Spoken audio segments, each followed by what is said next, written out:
Welcome to The Secrets of Success. By following the proven techniques of the guests who appear on this series, you'll learn that even successful people run into detours and failures, and how you can apply their success techniques to change your life. You're now listening to the most unique show on radio, the show dedicated to making you a success. Ed Muzio wants us to iterate, but what does that mean? Ed, thanks for being with us today. Bill, thank you. It's great to be here. Now, Ed, the title of your book is simply one word, Iterate, I-T-E-R-A-T-E. And I think I'm pretty good with words and meanings, but I have to say, I had to start reading your book to know what that means. So could you explain it to us? Sure, Bill. You know, this is one of my favorite words and has been for a long time, but I like to talk about it with a really simple, silly metaphor, which is walking across the parking lot to your car. So you walk out the door of a big office building or maybe at the mall, and you look at your watch and you determine that you have 3 minutes to get to your car in order to stay on schedule. And so what do you do next? You start walking. You head in the direction you think is right. Now, you might say to yourself, well, this is if we're thinking about like a group of people or an organization, this is just the executive office, my brain, giving a command, get to the car in 3 minutes, and the workers, my feet, carrying it out. And that is true. But if you look at what actually happens while you're walking, once you've got that motion happening, your feet are dealing with the surface, if there's gravel, if there's ice, and they're making adjustments without calling up the executives, right? The work happens and decisions happen down there. At the same time, they're using a resource, blood oxygen, and if they need more of it, they can make an escalation to, let's say, middle management, your cardiovascular system, and they can get more to a certain extent. If they need a whole lot more, then middle management can't fill it, and you get the escalation all the way to the top. And then up in your executive office, you do get that familiar feeling of, I'd better either slow down or breathe a little harder. So you've got this upward information flowing. At the same time, up in your executive office, you're looking where you're going. So you're noticing there's something in my way, or that's not my car. And you're feeding that information down. So you've got information going down. And during this whole time, information up, information down, step by step, you've got this whole system. And all that it's really doing is it's adjusting itself so that every time you take a step, you learn. And every time you learn, you take the next step based upon the best information you can get from all the steps you took so far. You take that step, you learn, and you try again. That's what it means to iterate. It means you take a step as best you can, learn from it, and then take the next step. This is how computers simulate flight and weather. This is how plants take shape as they grow. And this, we believe, is how people and organizations manage in the most high-performing and the most effective organizations out there. And that's what the book's about. That's, I think, a great illustration. And certainly the real world that we all live in, we get up, we can't just say we're going to go out in the car and go to work because maybe it's extra hot and we don't want to, we take off our coat, maybe it's raining and we put the umbrella or a raincoat on, and maybe the weather is really adverse, ice or snow, which makes for other conditions and other wear that we would put on. So I guess everything we do would come under that term iterate, because we're changing as conditions change. Traffic, we might take a different route. Am I getting the idea correctly? You are, Bill. No, you're right. We iterate in everything we do. And one of the reasons I wrote this book is because a lot of people have had this experience where you work in an organization and there's a management team or managers and executives, and you almost feel like we're getting the work done despite the management, right? It's almost like it's in the way. Yeah. The management is sort of ceremonial or something. And where I'm really trying to say is, in the highest performing organizations, the management helps the thing we're doing already to happen instead of getting in the way of it. And that's the point. I think you made a lot of great friends just by saying that. They say, Ed gets it. He knows. He knows what we're going through every day. And I read in the book, and again, this seems to be right on point, things change because they are changing, but also because we're changing them. We do certain different things, I guess, during the day, and maybe someone who was supposed to show up didn't show up, so that's going to change, or maybe someone extra joins our team. Is that the idea? Absolutely. We have this sort of, I call it, North American management mythology, right? We have this idea that we're going to make a plan in January and we're going to follow the plan, and that good management consists of holding people accountable to that plan. But things are changing constantly, like you said, right? In small ways and big ways. If we decide to, build a product or launch a product or talk to customers, in doing that, we get attention from our competitors, or we get attention from someone across the street, or we discover something we didn't know before that will work better or won't work as well. And so we're constantly changing our environment, and other people are changing our environment. And so if we're not constantly adjusting, it really is mythology. There's no way we could ever make a plan in January that would still be right in March or April, because things are just changing too fast. So we really shouldn't feel bad if we have to change things. It's actually a perfectly normal reaction and kind of a good practice. Absolutely. I like to say agility beats planning every time. I don't mean to say you shouldn't have a good plan. You should make the best plan you can. That's part of management's job, part of all of our job as people who work. But if you give me a choice between a plan that took months and months to put together and a team that can't go off it versus a plan that was put together well, but a little more quickly and a little more sketchily, but a team that can really adjust and adapt as things change, I'm going to bet on the second one every time, because they're going to do better in the long run. I'm just writing those words down because I love them. Adjust and adapt. And instead of feeling bad that something changed, realize that it's just part of life, and it's definitely going to happen, whether it's the economy, the weather, or the staff we're working with, or our equipment. In your book, you use the example of a thermostat as an example of the word iterate. What would be the organizational equivalent of the thermostat? Yeah, so the thermostat is a great example of a simple iteration system, right? So it's cold right now, so you've got the heat on, so you've got a machine that makes hot air, and you've got a house, and in the house there's a temperature, and you tell it what temperature you want, and that thermostat just keeps checking and saying, what is the temperature relative to what we're trying to achieve? And then based on that, it sends instructions to the heater to come on or go off, or stay on or stay off, right? So that's a feedback system. We call that a feedback system. It's not the kind of feedback where we say, hey, a manager is giving an employee feedback like on how you're doing. That's different, also important, but different. But it's a feedback loop saying check and adjust, check and adjust. In the organization, it falls to the management to be that feedback system if you're going to iterate. Iteration requires feedback, and the only people in the organization who have control over the resources and who have an understanding of what the objectives are, so that they're positioned to actually make adjustments, is the overall management team altogether. And so it falls to the management team to play that role, to be that feedback system, like the thermostat, to always be asking the question, what's the likely outcome of our current track? How does that compare to what we want to achieve? And what adjustments should we make today so that things change tomorrow in the direction we want?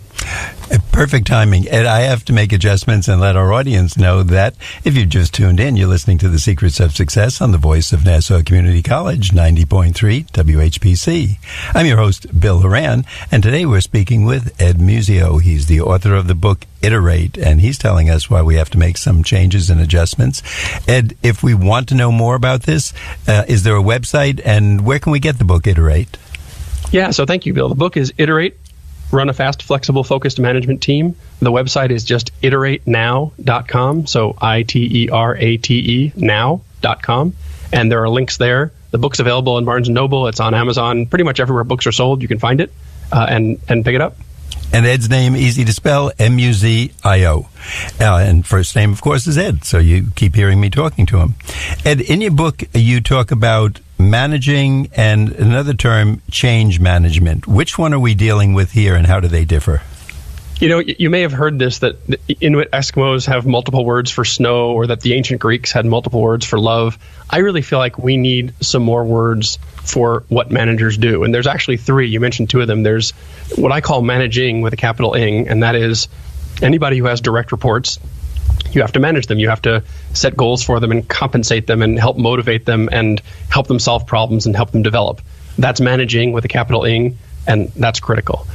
The second one you just mentioned, change management, which is when we're going to reorganize the company or go after a different market or make some major substantial shift that involves a lot of people, we have to do change management. And there's whole studies around and science around how to do that, and people who adopt early and late, also very important. But the third one that I talk about in the book Iterate is what I call management with a capital ment.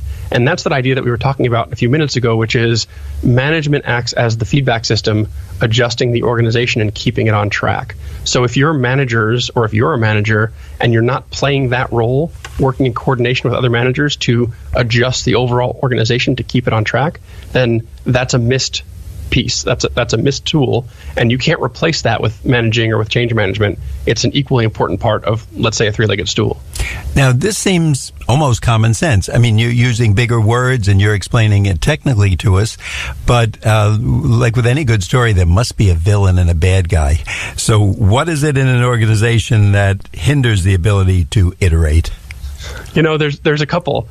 One of them is, I think in some ways, what I call the North American management model, which is this mythology we have. It sort of goes along, I think, with some of the better things of our culture, sort of individualistic, we know how to solve problems. And that manifests in the workplace as we give each person their goals and, bring me your goals however you need to, and don't bother me with the details, right? So that creates some problems in terms of coordinating the pieces.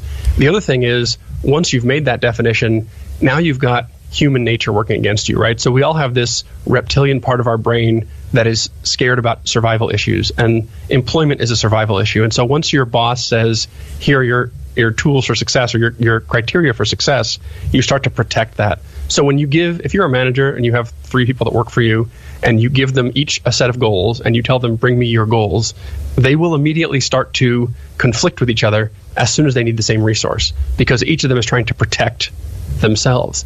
The fix for that we can talk about is to change the way you structure the goals so that you move away from that North American management model and you move away from that reptilian brain protecting my individual assets, and you aim that reptilian brain at protecting the assets or the goals of the whole team by telling your direct reports, yes, you have goals, yes, you're accountable for them, but we are a team held accountable for my higher level goals that I owe the organization, and each of you succeeds or fails together based upon whether we achieve that. You just have to say that one simple thing, and people's focus, their definition of success changes, and all of a sudden, instead of them coming to you to referee problems, what you'll find is they'll come to you recommending solutions, because you've just said to them, it's your job to figure out how to succeed. It's not my job to referee it for you. So it's a small shift, but it's super important, and that's how we solve some of those really common problems. When you give talks to professional people who are out in the workforce doing this and stress the word iterate, because to be honest, and we've been doing our show now, we just celebrated our 30th anniversary, that's a word that really I don't think has come up once, if it has, in 30 years, where some terms, etc., will come up every third week. How do professional managers, business people react? Are they saying, no, this isn't for us? Or do they say, oh, yeah, I can see that. It's clear as day now? Yeah, I've been happy. We've had a pretty warm reception, Bill. We actually made the Amazon bestseller list within the first month or so that the book was out. I think what I'm hearing, and the reason for that, I think managers recognize, iteration is real. This concept is real. We're always kind of adjusting and changing. And to the extent that we accidentally are purporting this myth that, you're held accountable to not changing from the plan. And so if something's different than the plan, you should hide it from your management. You should sort of disguise it and pretend everything's okay, and then, pedal like hard under the surface to kind of make that problem go away. Managers realize that doesn't serve them well, because then they're ill-informed. They can't inform their management. And so it's an information poor system. And so this concept of iteration, this concept of let's look early and often at our current course and how it varies, let's expect it to vary and deal with that. It really just makes it an information-rich system. And I think managers feel like this is better for me because now I'm informed. I can inform my management. Fewer surprises, and better decisions come from better information. And I can see that, and it makes a lot of sense to me, because just reading your book, now when I find a bump in the road, I say to myself, well, wait, that's normal, and not everything is going to be perfect. I had to take a different route to the station because they're doing some road work today. Hey, it's going to happen. If they didn't fix the roads, I wouldn't be able to get through them anyway, because there'd be so many holes and bumps and floods in them, et cetera, et cetera.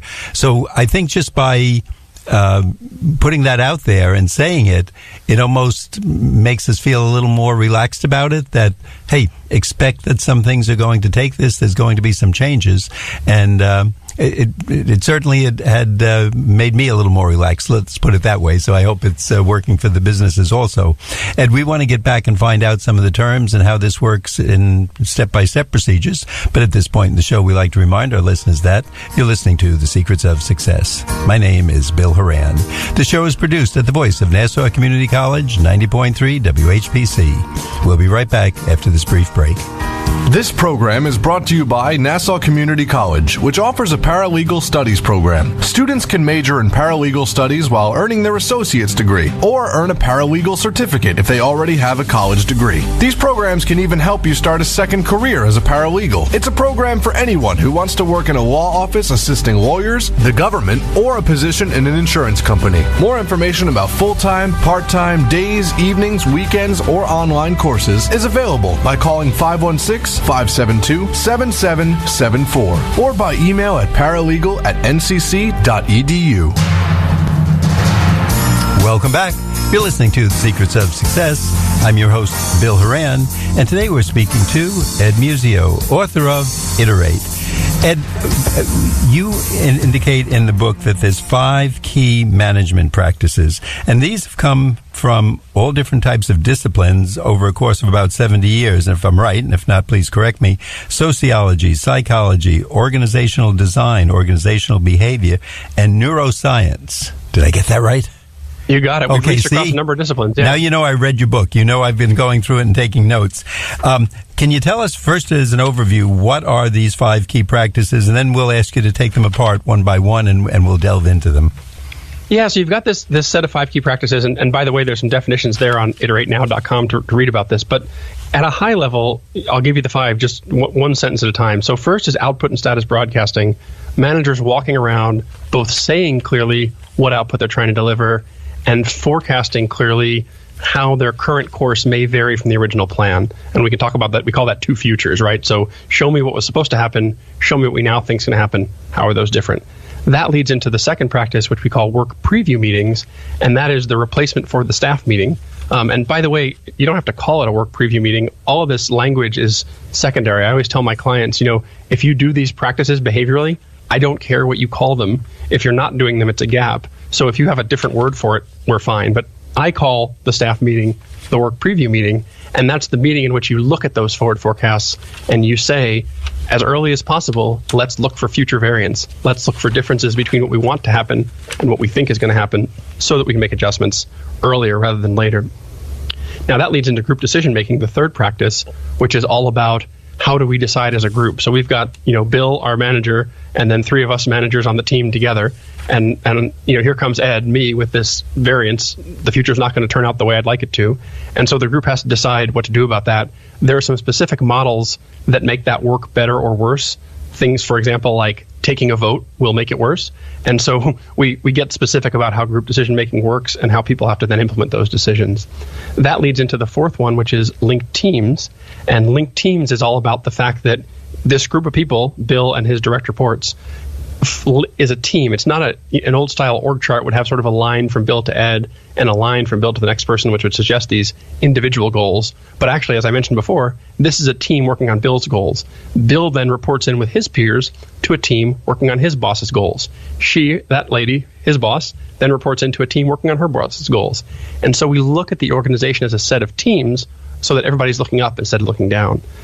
Finally, the last of the 5 practices is frontline self-sufficiency, and this is about the workers at the front line and the frontline supervisors. And all this says is, if you're going to do these other 4 key practices, if you're going to have these forward-looking meetings and be checking for variance, you need good forecasts. Those forecasts come from the front line. So you need to equip your front line so that it's not the managers telling them how they're doing, it's them telling the managers how they're doing. Again, information flowing up. And so frontline self-sufficiency is about how to do that. You put those 5 together, and you get a system of managers who, as we talked about, is acting as the feedback system, is constantly looking forward and adjusting as needed so the organization stays on track and welcomes instead of hides new information. Now, Ed, if you actually work one-on-one as a consultant with a company or you go in and see them, do they have a structure such as this? Do they actually use some of these terms? Or would you say to me, they do 80% of the things on the list, but they call them something totally different? I mean, what's your observation? I would say more often than not, if they're doing them, and most successful companies are doing this to some extent. A lot of times they're doing it sort of behind the scenes instead of in the management meetings, but they often call it different things. The language really is a problem, Bill. Like I mentioned, for example, I have something called pragmatic dashboards, and that's that forward-looking data that says you need to have 2 versions of the future. as soon as I say the word dashboard, someone will raise their hand in almost any audience and say, we already have dashboards, we know how to do that. And so I have to almost say, like pretend I'm speaking Cantonese or something and pretend you don't know what the word means. And let's look at the practice, because if you're doing the practice, we're great, we'll move on. But if you're not doing the practice and you have something else called dashboards, let's call the practice something different, but let's make sure you're doing the practice, because it's the behavior that matters, not the label. Do you ever get companies that say, I like 3 out of the 5 or 4 out of the 5, but I'm going to skip number 2 or number 4 or something?